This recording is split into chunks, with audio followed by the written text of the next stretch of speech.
အဘိဓမ္မလို့ဆိုတဲ့အခါမှာအဓိပ္ပာယ်နှမျိုးမှတ်သားဖို့လိုအပ်တယ်ပေါ့ပါဠိစာပေစကားလုံးအမှန်ပြောမယ်ဆိုရင်တော့အဘိဓမ္မလို့ပဲပြောမြန်မာလူမျိုးတွေရဲ့တုတ်ထဲမှာအစင်သက်အောင်ခေါ်တဲ့အခါကျတော့အဘိဓမ္မာလို့ဖြစ်သွားတယ်တကယ်ကတော့ပါဠိစကားလုံးအစစ်အမှန်ဆိုလို့ရှိရင်ရေးချမပါရဘူးပေါ့အဘိဓမ္မဓမ္မဆိုတဲ့စကားလုံးရှေ့မှာအဘိဆိုတာလေးထည့်ထားဘုရားမြတ်စွာကိုယ်တော်တိုင်သုံးနှုန်းခဲ့တဲ့ဒီစကားလုံးလေးတစ်ခုရှိတယ်ဓမ္မကာမောဟောတိအဘိဓမ္မေအဘိဝိနယေဒီလိုသုံးထားတဲ့စကားလုံးရှိတယ်ပါဠိတော်ထဲမှာမြတ်စွာဘုရားကိုယ်တိုင်ဟောထားတယ်ဓမ္မကာမဓမ္မကိုမြတ်နိုးတယ်အဲ့ဒီဓမ္မမြတ်နိုးတယ်ဆိုတဲ့နေရာမှာအဘိဓမ္မနဲ့အဘိဝိနယဒါနဲ့ပတ်သက်ပြီးတော့ဒီတရားတွေကိုနှလုံးသွင်းရတဲ့အခါမှာစိတ်ထဲမှာကျေနပ်ပြီးတော့ဝမ်းသာမှုတွေဖြစ်တယ်လို့အဲ့ဒီစာပိုက်ကိုဖွင့်ဆိုတဲ့အခါမှာအဘိဓမ္မဆိုတာဘာကိုရည်ညွှန်းတာတုံးလို့ဆိုထက္ကရာဆရာတွေက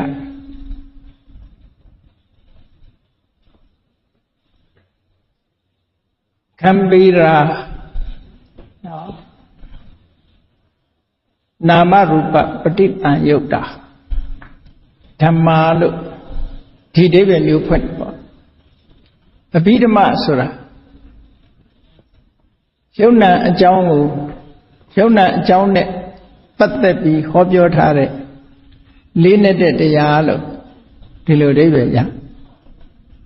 အဲ့တော့အဲ့ဒီပါဠိမှာပါတဲ့အဘိဓမ္မဆိုတဲ့စကားလုံးဟာရုပ်အကြောင်းနာမ်အကြောင်းလေးလေးနဲ့တတ္တဝါဆိုတဲ့အခေါ်ကိုကြော်ဖြတ်ပြီးတော့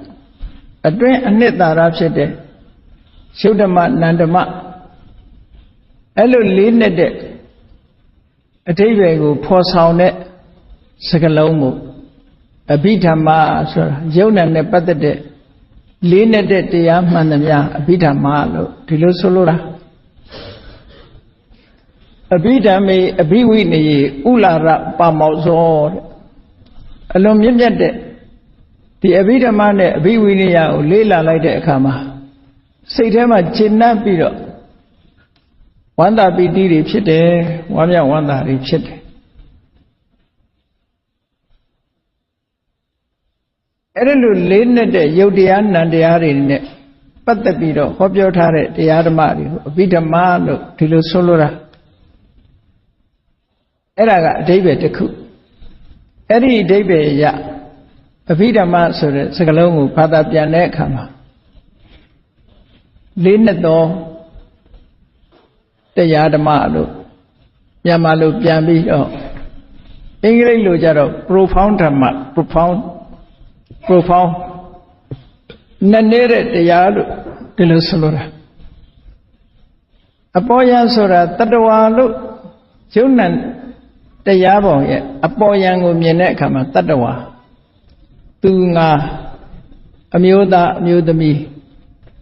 ဒီလိုမြင်တာကြတော့အပေါ်ယံအမြင်လို့ခေါ်တယ်အဲ့ဒီအပေါ်ယံအမြင်ကိုဖောက်ထွင်းကြော်ဖြတ်ပြီးတော့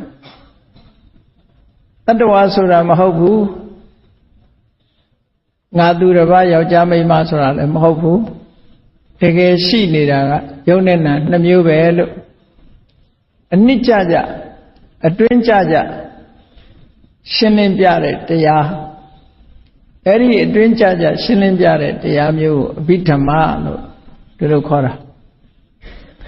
အဲ့တော့ဒီစကားလုံးကအဘိဓမ္မာခုနှစ်ကျမ်းကိုရည်ညွှန်းတာမဟုတ်ဘူးဒါကအဓိပ္ပာယ်တစ်ခု profound ဓမ္မနောက်အဘိဓမ္မာဆိုတဲ့စကားလုံးကိုအဘိဓမ္မာခုနှစ်ကျမ်းကိုရည်ညွှန်းပြီးတော့ပြပြီးဆိုရင်အဘိဝိသိဋ္ဌဓမ္မဣဋ္ဌာတိအဘိဓမ္မောလို့ အထတလိနေထေရမှာဖွင့်ဆိုတဲ့အတိုင်းထူးခြားတဲ့ဓမ္မတွေအဘိဆိုတာအဘိဝိသိဋ္ဌထူးခြားတယ်အဘိဝိသေသသာမန်မဟုတ်ဘူး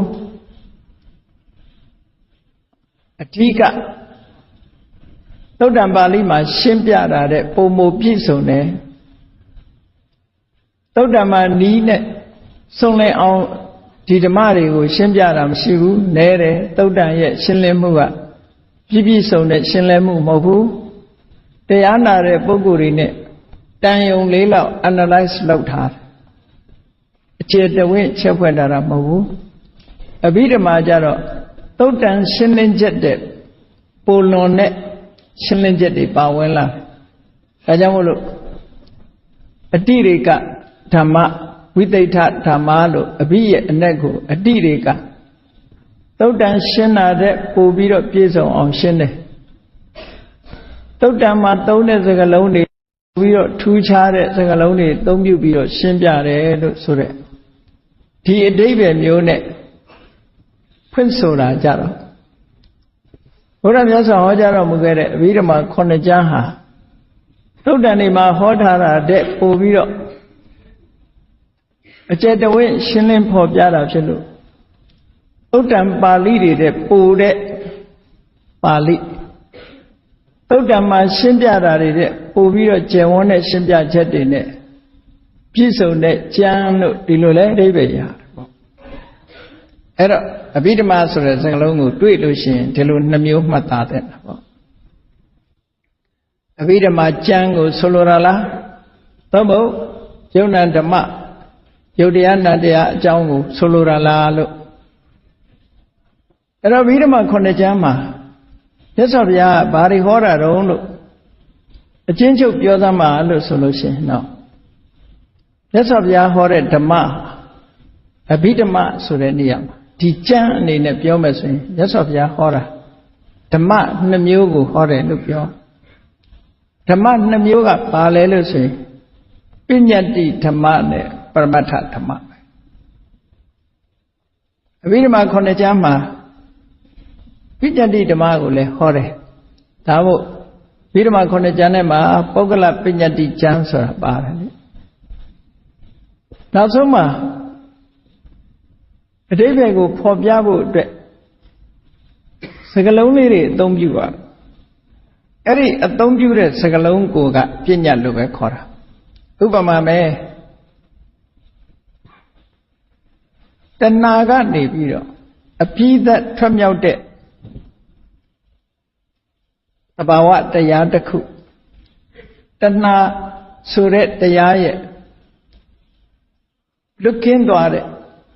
နေမြေကလွတ်ကင်းသွားတဲ့တဏှာရဲ့အုပ်စိုးမှုအောက်ကလွတ်ကင်းသွားတဲ့အခြေအနေတစ်ခုနိဗ္ဗာန်လို့ခေါ်တဲ့အခြေအနေတစ်ခုပေါ့အဲ့ဒီသဘာဝတရားတစ်ခုကိုဖော်ပြဖို့အတွက်စကားလုံးတစ်ခုအသုံးပြုတာနိဗ္ဗာန်ဆိုတဲ့စကားလုံးကိုအသုံးပြုတာအဲ့တော့နိဗ္ဗာန်ဆိုတဲ့စကားလုံးကိုပညတ်လို့ပြောရတယ်အဲ့ဒီနိဗ္ဗာန်ဆိုတဲ့စကားလုံးကဖော်ပြတဲ့တကယ်အနှစ်သာရကြတော့မှပရမတ်လို့ခေါ်တာဟောဆိုလိုတာကစကားလုံးတွေအားလုံးမှန်တာကိုပဲဖော်ပြမမှန်တာကိုပဲဖော်ပြစကားလုံးအားလုံးဟာပညတ်ပဲအကြောင်းတစ်ခုကိုဆွဲပြီးတော့ခေါ်စရာအနေနဲ့သုံးထားအဲ့တော့အဘိဓမ္မာ9ကျမ်းမှာသုံးထားတဲ့စကားလုံးတွေဟာလည်းပဲပညတ်တည်းအဲ့ဒီထဲမှာပုဂ္ဂလပညတ်တည်းလို့ဆိုတဲ့ကျမ်းကြတော့ပြောဆိုစရာပုဂ္ဂိုလ်အနေနဲ့ပုဂ္ဂလပညတ်တည်းလို့ခေါ်တာအဲ့ဒီပုဂ္ဂလဆိုတာလည်း2မျိုးခွဲပြောအောင်ပုဂ္ဂလဝါဒဆိုတာနဲ့ပုဂ္ဂလပညတ္တိနဲ့ပုဂ္ဂလပညတ္တိမှာသုံးတဲ့ပုဂ္ဂလနဲ့ပုဂ္ဂလဝါဒမှာအသုံးပြုတဲ့ပုဂ္ဂလဆိုတဲ့စကားလုံးနှလုံးဟာမတူဘူးမြတ်စွာဘုရားလည်းဒီပုဂ္ဂလဆိုတဲ့စကားလုံးကိုသုံးတယ်တယောမေဘိက္ခွေပုဂ္ဂလတန်တောတန်ဝိဇ္ဇမာနလောကသမိန်လောကကြီးမှာပုဂ္ဂိုလ်3မျိုးရှိတယ်လို့ မြတ်စွာဘုရားပုဂ္ဂလဆိုတဲ့စကားလုံးကိုသုံးတယ်အဲ့ဒါကခေါ်ဝေါ်စရာတစ်ခုအနေနဲ့အသုံးပြုတယ်လို့ဒီလိုဆိုလိုတာစကားလုံးအနေနဲ့အသုံးပြုတာသို့တော့အနှစ်သာရပိုင်းကိုကြည့်မယ်ဆိုရင်ပုဂ္ဂလဆိုတာမရှိဘူးလို့ဒီလိုပဲပြောရုပ်နဲ့နာနှစ်မျိုးပဲရှိတယ်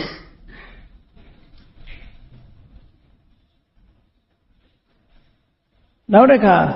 မိစ္ဆာအယူဝါဒမှာအသုံးပြုတဲ့ပုဂ္ဂလဝါဒဆိုတာတတ်တတ်ရှိသေးတယ်အဲ့ဒီပုဂ္ဂလဝါဒကြတော့ philosophical turn နဲ့သူကသွားတာပုဂ္ဂလဆိုတာတတ္တရဲ့အစာသုံးတဲ့ဟာဇီဝရဲ့အစာသုံးတဲ့ဟာအတ္တရဲ့အစာသုံးတဲ့စကားလုံးတစ်ခုဖြစ်တယ်ပုဂ္ဂလဆိုတာဇီဝတတ္တအရှိလို့ယူဆထားတဲ့တတ္တဝါအရှိလို့ယူဆထားတဲ့ဇီဝထာဝရမြဲတယ်လို့ယူထားတဲ့အတ္တအဲ့ဒါတွေကိုရည်ညွှန်းတဲ့စကားလုံးတစ်ခုဖြစ်တယ်ပေါ့အဲ့တော့စကားလုံးတစ်ခုဟာစကားအနေနဲ့ပြောရတဲ့ပုဂ္ဂလကတစ်မျိုးအတွေးခေါ်မိစ္ဆာဝါဒအနေနဲ့သုံးတဲ့စကားလုံးကတစ်လုံးလို့ဒီလိုမှတ်သားရအဲ့တော့ပုဂ္ဂလဆိုတိုင်းတူတူပဲလို့မအောင်မိတ်လေမတူဘူးနှစ်မျိုးရှိတယ်လို့မှတ်ထားအခုဒီအဘိဓမ္မာမှာလဲအဘိဓမ္မာဆိုတဲ့စကားလုံးကအဓိပ္ပာယ်နှစ်မျိုးကိုဖော်ပြတယ်လေးနဲ့တဲ့ယုတ်တရားနံတရားကိုလည်းအဘိဓမ္မာလို့ခေါ်တယ်အဲ့ဒီလေးနဲ့တဲ့ယုတ်တရားနံတရားတွေကိုရှင်းပြတဲ့ကျမ်းကိုလည်းအဘိဓမ္မာလို့ခေါ်တယ်အဲ့ဒီအဘိဓမ္မာမှာရှင်းပြတဲ့အခါမှာပညာမပါရင်ပြောလို့မဖြစ်လို့စကားပြောဖို့အတွက်စကားလုံးတွေကိုအသုံးပြုရတယ်အဲ့ဒီအသုံးပြုတဲ့စကားလုံးတွေဟာပညာပဲအဲ့ဒီပညာဖြစ်တဲ့စကားလုံးတွေကပေါ်ပြတဲ့အဓိပ္ပာယ်ကြတော့ပရမတ္ထအဲ့တော့ဓမ္မနှစ်မျိုးကိုဒီမှာဟောထားတယ်ပညာတိဓမ္မနဲ့ပရမတ္ထဓမ္မပရမတ္ထဆိုတာပရမဆိုတာဒီနောက်ခွဲစိတ်လို့မရတော့ဘူးအလွန်ဆုံး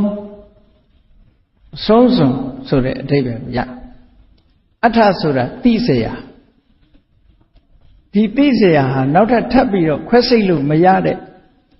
နောက်ဆုံးအမှန်အနေနဲ့ယူဆရတဲ့ဟာမျိုးပရမတ္ထလို့ခေါ်တာဒါကြောင့်မို့ပရမတ္ထရဲ့အဓိပ္ပာယ်ကိုပြန်တဲ့အခါမှာပရမောဥတ္တမောအဝိပရိတောအထောပရမတ္ထောလို့ဝိပရိတဆိုတာဘယ်တော့မှသဘာဝတရားတစ်ခုကနေပြောင်းလဲသွားလို့ပြောင်းလဲအောင်လုပ်လို့ရနိုင်တာမဟုတ်ဘူးဘယ်တော့မှမပြောင်းလဲဘူးဝိပရိတနဲ့ဝိပရိနာမလွဲမှားပြီးတော့လည်းအဓိပ္ပာယ်ပြောတတ်သေးတယ်တတိထားဖို့ရကဝိပရိတဆိုတာလွဲပြောတာအဝိပရိတဆိုတာမလွဲတာဒီသဘာဝတရားဟာဘယ်တော့မှလွဲတဲ့သဘာဝတရားမဟုတ်ဘူးဥပမာပဲစိတ်လို့ဆိုလို့ရှိရင်အာယုံကိုသိတတ်တဲ့သဘာဝတရားကလွဲပြီးတော့မသိတဲ့သဘာဝတရားဆိုတာမရှိဘူးစိတ်မှန်ရင်အာယုံကိုသိတတ်တဲ့သဘာဝရှိတယ်အဲ့ဒီသဘာဝကဘယ်တော့မှလွဲမှားတာမျိုးမရှိဘူးလို့ဒီလိုအဓိပ္ပာယ်ပြောတာအဲ့တော့မြန်မာစကားမှာတော့နည်းနည်းရှုပ်ထွေးမှုလေးတွေရှိတယ်မဖောက်မပြန်မှန်ကန်တိမတ်ခုံတကတ်အမြတ်ဟူ၍ခေါ်လို့ဒီလိုရေးတာမဖောက်မပြန်လို့ဆိုတာမလွဲမှားဘူးဆိုတဲ့အဓိပ္ပာယ်ကိုယူရအဲ့လိုမယူဘဲနဲ့ဖောက်ပြန်တယ်ဆိုတဲ့အဓိပ္ပာယ်ကြတော့သူက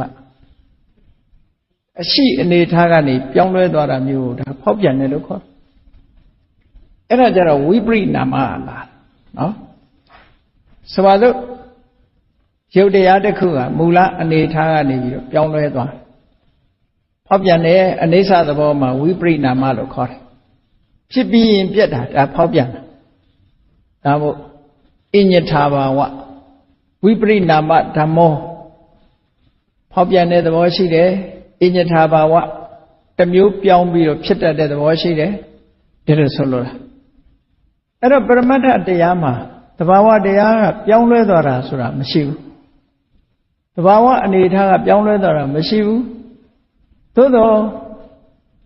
ရှိနေတဲ့အနေအထားကဖြစ်တဲ့အနေအထားကနေပြတ်သွားတာတော့ရှိတယ်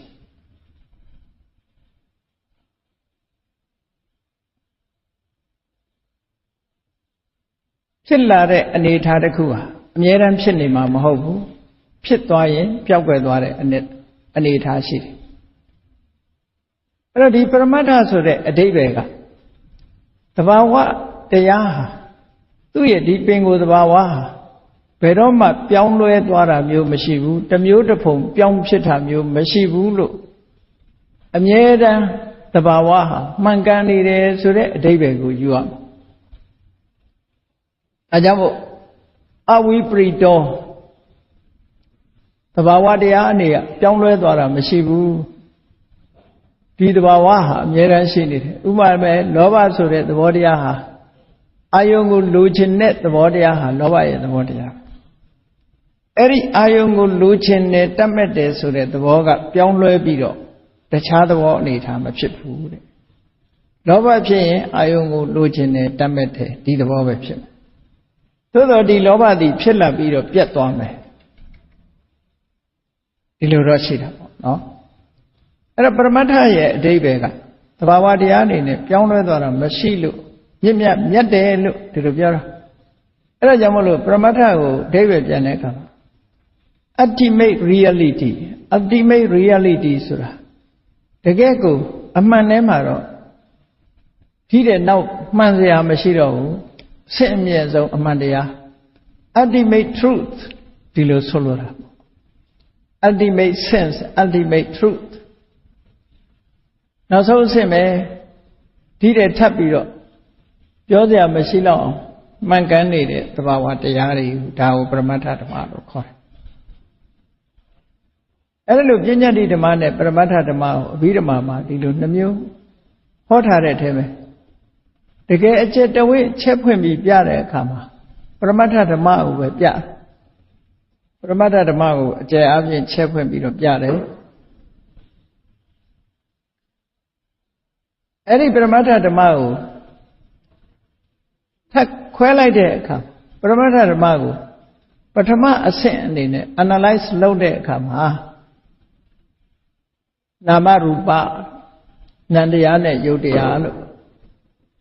ဒီလိုခွဲလို့ရနံတရားနဲ့ယုတ်တရားအဲ့တော့ပရမတ္ထ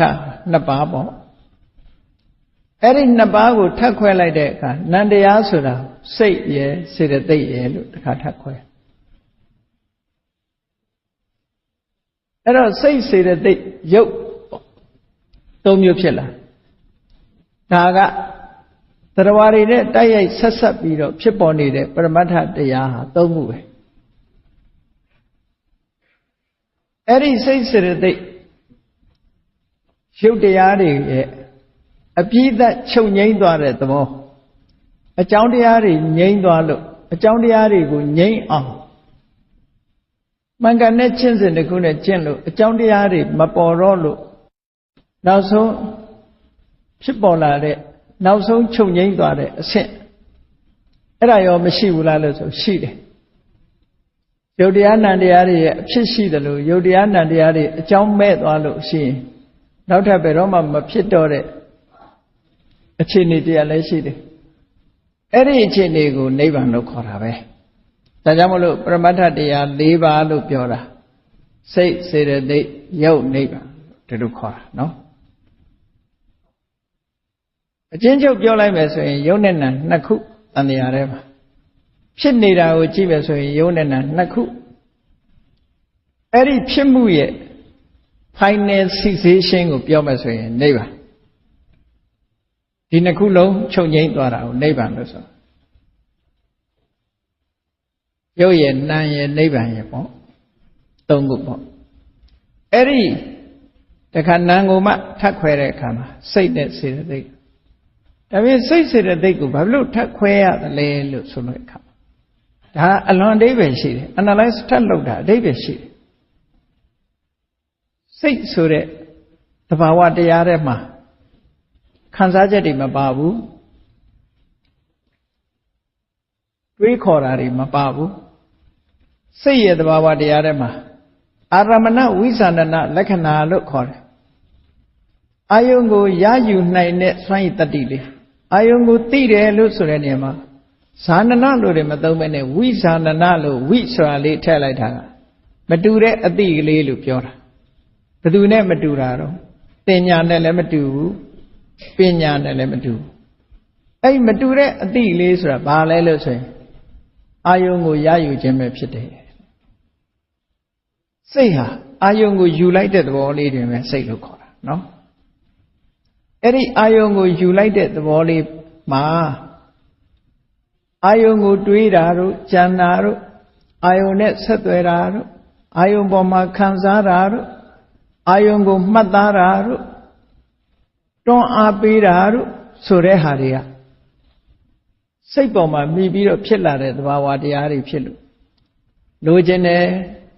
မုန်းတီးတယ်အမှန်မသိဘူးဆိုတာစိတ်ကိုမိတွယ်ပြီးတော့ဖြစ်ပေါ်လာတဲ့သဘာဝတရားတွေမို့စိတ်နဲ့စေတသိက်ဒီလိုခွဲထုတ်ပြီးတော့ပြောတာအမတ္တမသဘာဝကြအကယ်၍စိတ်နဲ့စေတသိက်ဟာခွဲထုတ်လို့မရဘူးဆိုလို့ရှိရင်ဘယ်လိုလုပ်ပြီးစိတ်ကိုဖြူစင်အောင်လုပ်မလဲဆိုပါစို့အဝတ်ကလေးတစ်ခုမှာအဝတ်ရဲ့အဝတ်ပေါ်မှာဆွဲနေတဲ့အညစ်အကြေးရဲ့ဆိုတာနှစ်ခုရှိတယ်အဝတ်ကိုဖြူစင်အောင်ဘာကိုလုပ်ရတာတော့ဆိုအဲ့ဒီအညစ်အကြေးလေးကိုဖယ်ထုတ်တာပဲအဲ့ဒါလိုပဲပဂတိစိတ်အနေထားလေးပေါ်မှာတွယ်ကပ်ပြီးတော့ဖြစ်ပေါ်လာတဲ့စိတ်ရဲ့အညစ်အကြေးတွေကိုဖယ်ရှားပစ်တဲ့နည်း